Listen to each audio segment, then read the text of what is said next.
ilahi anta maksudi wa ridaka matlubi atini Muhammad. Bismillahirrahmanirrahim. Assalamualaikum warahmatullahi wabarakatuh.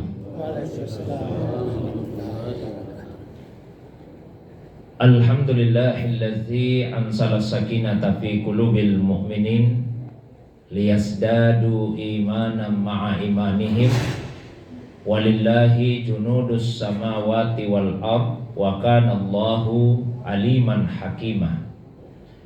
Wa sallallahu ala sayyidina Muhammadin allazi arsalahu ilan nasi basyiran wa nazira wa ala ali Muhammadin wa sahbihi wa sallama tasliman katsira amma ba'du. Bapak Ibu jamaah subuh yang semoga dirahmati, dimuliakan oleh Allah Subhanahu wa taala. Alhamdulillah subuh ini kembali kita dihadirkan, dipertemukan oleh Allah Subhanahu wa taala dalam majelis yang semoga dimuliakan ini. Salawat dan salam penghormatan semoga senantiasa Allah curahkan kepada kekasih kita Rasulullah Muhammad sallallahu alaihi wasallam. Begitu pula kepada keluarga beliau, para sahabat dan juga pengikutnya yang senantiasa istiqamah menghidupkan sunnah Nabi sallallahu alaihi wasallam. Jamaah yang dirahmati, dimuliakan oleh Allah Subhanahu wa taala. Insyaallah pada kesempatan kajian subuh kita hari ini sebagaimana biasa saya bacakan kitab Al-Hikam Al-Ata'iyah, kitab dalam ilmu tasawuf yang ditulis oleh Asy-Syaikh Ibnu Athaillah As-Sakandari qaddasallahu sirrahu, beserta syarah atau penjelasannya yang terdapat di dalam kitab Irsyadul Bariyah yang ditulis oleh Asy-Syaikh Al-Ustaz Ad-Doktor Yusri Jabar Al-Hasani atalallahu umrah wa baqa'ahu. Subuh ini kita sudah sampai pada Al-Hikmatus Sabi'atu, hikmah yang ketujuh. Qala al-musannifu nafa'anallahu bi ulumihi fid daraini la yusakkikannaka fil wa'di adamu wuqu'il mau'ud wa in ta'ayyana zamanuhu li'alla yakuna zalika qadham fi basiratik wa ikhmadan linuri sariratik. Penulis kitab ini berkata, semoga Allah memberikan pada kita manfaat melalui ilmunya di dunia dan di akhirat. Janganlah sekali-kali ya, engkau merasa ragu terhadap janjinya Allah apabila yang dijanjikan itu belum atau tidak terwujud, meskipun waktunya sudah ditentukan. Karena hal itu akan menyebabkan adanya cacat pada basirahmu dan akan memadamkan cahaya rahasiamu. Hikmah yang ketujuh ini adalah lanjutan dari hikmah yang sebelumnya, hikmah yang keenam yang kita sudah bahas sama-sama kemarin, yaitu mengenai doa. Jadi tidak boleh seorang hamba itu merasa putus asa hanya karena apa yang dia minta di dalam doanya belum diijabah oleh Allah Subhanahu wa taala. Karena yang Allah janjikan adalah mengijabah, mengabulkan doa. Tapi itu dengan cara yang dia sendiri yang memilihnya, bukan dengan cara yang manusia yang memilihnya. Begitu juga dari segi waktu. Allah sendiri yang akan mengijabah sesuai dengan waktu yang dia inginkan, bukan sesuai dengan waktu yang diinginkan oleh manusia. Karena itulah beliau kembali mengingatkan, ketika apa yang dijanjikan oleh Allah Subhanahu wa taala itu belum terjadi, maka jangan sampai itu membuatmu kemudian merasa ragu kepada Allah Subhanahu wa taala. Wa'dullahi azza wa jalla, janji Allah subhanahu wa ta'ala. Wal wa'du yati minallah antariqil wahyi lil anbiya.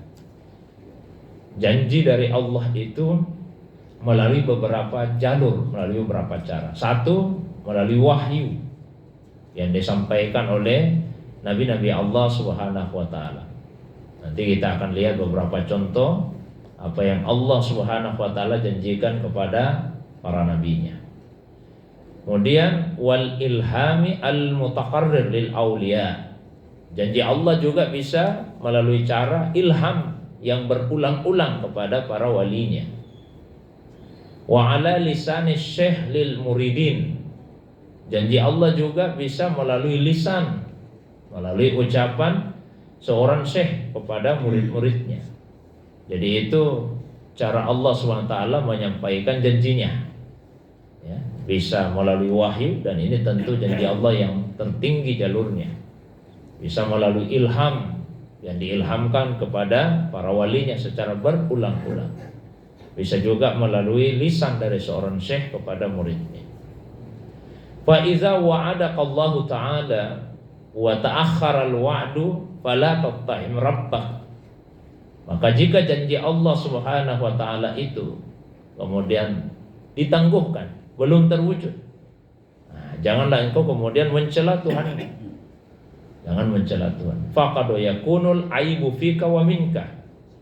Karena boleh jadi aib itu ada pada dirimu dan berasal dari dirimu.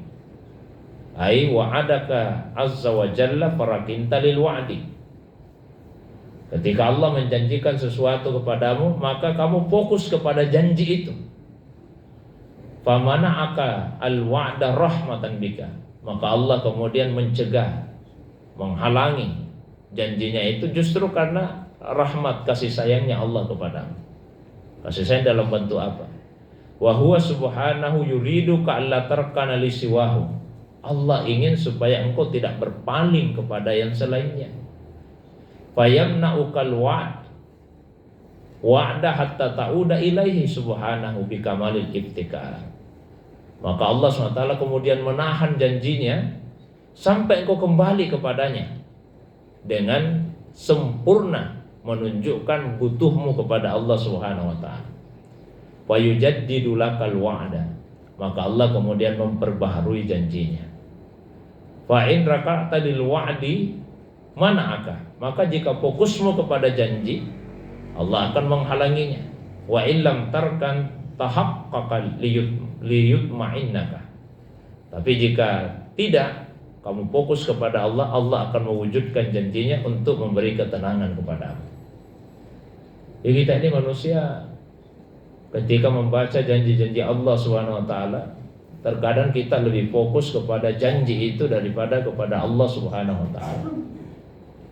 Kita dijanjikan misalnya ada janji untuk kesenangan di dunia dalam melakukan amalan tertentu. Ada janji untuk kesenangan di akhirat ketika melakukan amalan tertentu. Konkretnya misalnya, kalau Anda taat, maka akan dimasukkan ke dalam surga, akan dijauhkan dari neraka. Nah, kadang-kadang manusia lebih fokus kepada apa yang dijanjikan oleh Allah daripada kepada Allah Subhanahu wa taala itu sendiri. Kita lebih tertarik kepada surga yang dijanjikan daripada kepada Allah Subhanahu wa taala yang menjanjikan surga itu. Maka seorang sufi fokusnya bukan kepada yang Allah janjikan, tapi fokusnya adalah kepada Allah Subhanahu wa taala yang menjanjikan. Saya pernah sampaikan level-level keikhlasan. Keikhlasan yang paling tinggi yaitu mereka yang beribadah liibtiga mardhatillah, hanya untuk mencari keridhaan Allah. Jadi fokusnya kepada Allah SWT, bukan kepada apa yang dijanjikan oleh Allah Subhanahu wa taala. Keikhlasan yang level 2, selain mengharapkan ridha Allah, juga mengharapkan imbalan di akhirat. Mau masuk surga, takut masuk neraka. Keikhlasan level yang ketiga, selain mengharapkan ridha Allah, mengharapkan imbalan di akhirat, juga mengharapkan balasan di dunia. Ini yang paling rendah. Tapi seorang sufi fokusnya sekali lagi kepada Allah yang berjanji, bukan kepada apa yang dijanjikan. Sama juga ibadah itu ya ditujukannya kepada Allah SWT. Alasan beribadah Allah SWT, bukan yang lain. Misalnya Pak ya, ada orang sebelum Ramadan dia malas beribadah, masuk Ramadan rajin dia beribadah, begitu selesai Ramadan malas kembali beribadah. Berarti ibadahnya ini karena Allah atau karena Ramadan? Kalau kita beribadah karena Ramadan, maka begitu Ramadan selesai pula ibadah itu. Tapi kalau beribadah karena Allah, maka selesai Ramadan ibadah tidak akan selesai, karena Allah SWT tidak pernah selesai. Ulama kita misalnya mengingatkan, kunu rabbaniyin wala takunu ramadaniyin. Jadilah kalian rabbaniyin, penyembah-penyembah Allah Subhanahu wa taala. Jangan menjadi ramadaniyin, orang yang beribadah karena Ramadan. Ya, kalau karena Ramadan selesai pula ibadah kita kepada Allah SWT. Jadi ketika membaca janji-janji Allah Subhanahu wa taala, maka fokusnya bukan kepada janji itu, tapi kepada Allah Subhanahu wa taala. Kemudian dalam kalam hikmah ini juga beliau mengingatkan, meskipun janji itu ditentukan waktunya, seandainya ditentukan waktunya, jangan juga kemudian ya, kita ragu kepada janji Allah Subhanahu wa taala. Karena seperti itulah wa hadza huwa khuluqul anbiya alaihimussalam. Itulah akhlaknya para nabi-nabi Allah SWT. Tidak, para nabi itu dijanji oleh Allah, tapi tidak langsung yang Allah janjikan itu kemudian dipenuhi. Meskipun terkadang pula begitu minta langsung dipenuhi oleh Allah SWT. Wanzur ila sayyidina Musa alaihi salam hina da'a ala fir'aun wa mala'ahu wa qala rabbana itmis ala amwalihim wasdud ala qulubihim fala yu'minu hatta yarawul azabal alim. Ini doanya Nabi Musa. Nabi Musa pernah berdoa, Rabbana Tuhan kami itmis ala amwalihim, lebih baik musnahkan harta mereka itu ya Allah. Wasdud ala qulubihim, tutup mati saja hati-hati mereka. Fala yu'minu hatta yarawul azabal alim. Jangan biarkan mereka beriman, biar kafir terus sampai mati, supaya mereka merasakan siksamu yang pedih. Nah, ini doanya Nabi Musa alaihissalam setelah melihat keangkuhannya Fir'aun yang sudah toga melampaui batas, sudah susah diharapkan tobatnya, susah diharapkan berubahnya. Nabi Musa kemudian berdoa, Tuhan lebih baik musnahkan semua hartanya, tutup mati hatinya, jangan biarkan beriman, biar kafir terus sampai mati, supaya mereka merasakan siksamu yang pedih. Ini Yunus 88. Yang berdoa itu Nabi Musa. Faqala lahu ta'ala, maka Allah kemudian menjawab permintaan Nabi Musa itu di ayat 89 surah Yunus. Apa jawaban Allah? Qad ujibat da'watukuma, qad ujibat da'watukuma. Doa kalian berdua telah diterima. Doa kalian berdua telah diterima. Sebelum masuk kepada pembahasan kita, ini yang berdoa Nabi Musa sendirian di ayat 88. Di ayat 89 kemudian tiba-tiba dhamir kata gantinya berubah menjadi dua. Doa kalian berdua. Padahal yang berdoa disebut di ayat 88 itu waqala Musa berdoa. Mengapa seperti itu? Penjelasannya diantaranya ada dalam kitab tafsir Ibnu Katsir. Diriwayatkan bahwa Nabi pernah bersabda, utitu amin fis salati wa inda du'a. Saya dikaruniai oleh Allah ucapan amin di dalam salat dan ketika berdoa. Lam yu'ta ahadun qabli. Karunia ini tidak pernah diberikan kepada siapapun sebelum saya, illa Musa, kecuali kepada Nabi Musa. Karena Musa yad'u wa Harun yu'amminu. Nabi Musa pernah berdoa, Harun yang mengaminkan. Nah, jadi ketika Nabi Musa itu berdoa, Harun mengucapkan amin. Karena mengucapkan amin berarti Harun juga ikut berdoa. Maka ayat berikutnya, qad ujibat da'watukuma, doa kalian berdua telah dikabulkan. Jadi mengaminkan doa itu sesuatu yang disyariatkan. Kalau kita mengaminkan berarti ikut berdoa, karena amin artinya istajib du'aana, kabulkanlah doa kami ya Allah. Oh, berarti berdoa juga. Nah ini setelah Nabi Musa berdoa, Allah menegaskan doa kalian berdua telah dikabulkan. Maksudnya wa'adahu bil istijabah. Allah menjanjikan kepada Nabi Musa bahwa Allah akan istijabah, mengabulkan doanya. Wala yukhlifullahu wa'dah. Dan Allah tidak akan menyalahi janjinya. Lakin hal ta'lamu mata tahaqqaqa hadzal wa'd wa istijabal lahu. Tapi apakah kita tahu kapan Allah Subhanahu wa taala mewujudkan janjinya itu? Jadi kapan Allah SWT mewujudkan janjinya dalam kenyataan? Apakah langsung? Tidak langsung. Berapa jarak waktunya? Kira-kira apa berhari-hari? Bukan berhari-hari. Apakah berminggu-minggu? Bukan berminggu-minggu. Apakah berbulan-bulan? Bukan berbulan-bulan. Bertahun-tahun baru apa yang Allah janjikan itu diwujudkan. Ya, bertahun-tahun. Berapa itu? Ba'da arba'ina sana min qaulihi jalla jalaluhu qad ujibat da'watukuma. Janji itu kemudian diwujudkan oleh Allah setelah 40 tahun.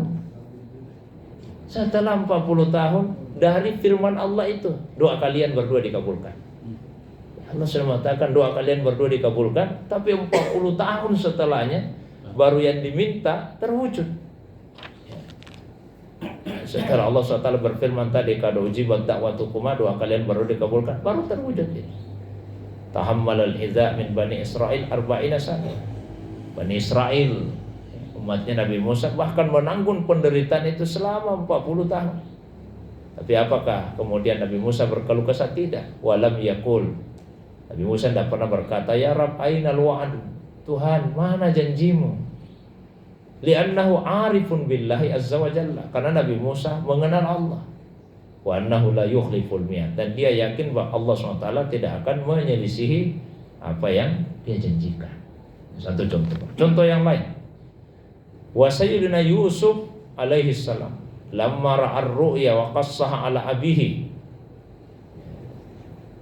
Nabi Yusuf alaihissalam ketika beliau bermimpi lalu menceritakan mimpinya kepada bapaknya,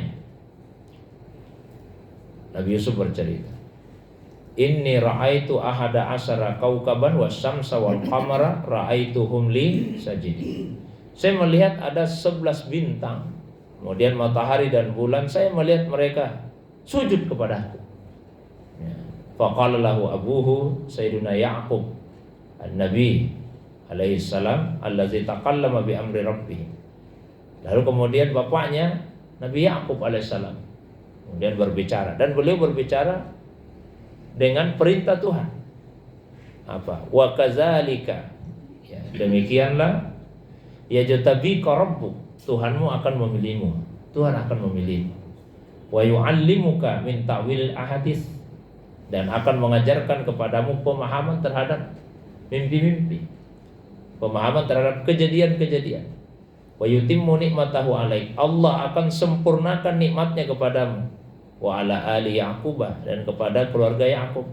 Kama atamma ala abawaika min qabl, sebagaimana Allah telah menyempurnakan nikmatnya kepada kedua nenek moyangmu sebelumnya, yaitu Ibrahim wa Ishak, Ibrahim dan Ishak.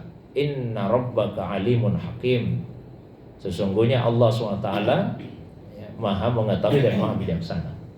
Jadi setelah Nabi Yusuf ceritakan mimpinya, maka ayahandanya Nabi Ya'qub tentu dengan izin, dengan perintah Allah, mengatakan Tuhan akan memilihmu menjadikanmu nabi, memberimu ilmu, ya, menyempurnakan nikmat. Tapi apa yang terjadi setelah itu? Wa ba'da zalika ulqiya fil bi'r wa sara 'abdan wa sujina li sinin tawila. Tapi setelah itu malah beliau dilemparkan ke sumur. Kemudian beliau menjadi budak, dan beliau dipenjara bertahun-tahun yang panjang. Setelah disampaikan Allah akan memilihmu, beliau malah dipenjara. Walam yaskul lahza fi kalami abihi. Tapi apakah kemudian Nabi Yusuf pernah meragukan? Ya. Walam yaskul lahza fi kalami abihi. Apakah pernah meragukan perkataan bapaknya? Tidak. Li'annahu kalamun nabi mursal. Karena itu adalah perkataan seorang nabi yang diutus. Wa tahaqqaqatil bisyara, lalu kapan janji Allah itu terwujud? Janji Allah itu terwujud ba'da khamsina sana, setelah 50 tahun. 50 tahun Pak setelah mimpi itu diceritakan, lalu bapaknya mengatakan Allah akan memilih. Nah, 50 tahun setelahnya baru terjadi. Dan setelah terjadi, apa kata Nabi Yusuf? Hadza ta'wilu ru'yaya min qabl qad ja'alaha rabbi haqqan. Nah, inilah penjelasan perwujudan dari mimpi saya 50 tahun yang lalu. Hari ini Tuhanku telah menjadikannya terwujud dalam kenyataan. Jadi jangan pernah meragukan janjinya Allah. Tapi Allah akan mewujudkan janjinya pada waktu yang Dia pilih, yang Dia kehendaki. Bukan kita yang memilih kapan itu terjadi. Nah, Rasulullah SAW pun begitu. Wa aidan hasala hadzal amr ma'a sayyidina Muhammad SAW. Kejadian seperti ini juga dialami oleh Rasulullah SAW. Hina ma wa'adahu rabbuhu bin nasr. Ketika Tuhannya menjanjikan kepadanya akan mendapatkan kemenangan. Di suratil Qamar, di surah Al-Qamar, ya, ayat 45. Wa hiya makkiyah. Ya, surah Al-Qamar Makkiyah, turun di Makkah. Jadi Nabi masih di Makkah, dijanji oleh Allah, sayuhsamul jam' wa yuwallawna dubur. Maka kelompok-kelompok musuh itu akan dikalahkan, mereka akan berpaling, mereka akan lari. Ya. Tapi kapan itu terjadi? Apakah terjadinya di Makkah? Tidak. Terjadinya nanti di Madinah. Fatamma zalika ba'dal 'amis tsani minal hijrah. Setelah masuk tahun kedua hijrahnya Rasulullah SAW ke Madinah. Di Makkah malah Nabi dan para sahabat ya mendapatkan gangguan, ya mereka dihina, bahkan kemudian ada yang disiksa, bahkan ada yang dibunuh. Jadi ini janjinya Allah pasti akan terwujud, tapi kapan waktunya Allah Subhanahu wa taala yang mengetahuinya. Nah, jika kita meragukan janji Allah Subhanahu wa taala, maka efek buruknya adalah akan membuat cacat basirah kita, mata batin kita, dan akan memadamkan cahaya rahasia diri kita. Jadi yang beliau inginkan yaitu supaya kita sepenuhnya yakin akan janji Allah Subhanahu wa taala. Masalah waktu kapan janji itu terwujud hanya Allah Subhanahu wa taala yang mengetahuinya. Ya, cuma disebut ala inna nasrallahi qarib. Ketahuilah pertolongan Allah itu dekat. Dekat. Seberapa dekat? Apakah hitungan hari, minggu, bulan, tahun? Bisa hitungan tahun, bisa puluhan tahun. Terus kenapa Allah mengatakan dekat? Karena prinsipnya semua yang pasti itu dekat. Sesuatu yang pasti itu dekat. Sementara yang belum pasti itu jauh. Kematian itu dekat karena kematian pasti. Meskipun kita mati puluhan tahun ke depan, tapi mati itu dekat karena dia sesuatu yang pasti. Angan-angan itu jauh karena angan-angan tidak pasti. Jadi apapun yang pasti maka dia adalah dekat. Janji Allah itu pasti diwujudkan, maka janji Allah adalah sesuatu yang dekat. Saya kira itu pengantar kajian kita untuk subuh ini. Semoga ada manfaatnya. Seperti biasa saya berikan waktu yang lapang. Kalau ada yang ingin didiskusikan, ada yang ingin ditanyakan, saya persilakan pada jamaah sekalian. Demikian wa ilallahi turja'ul umur. Assalamualaikum warahmatullahi wabarakatuh. Ya, demikian penjelasan dari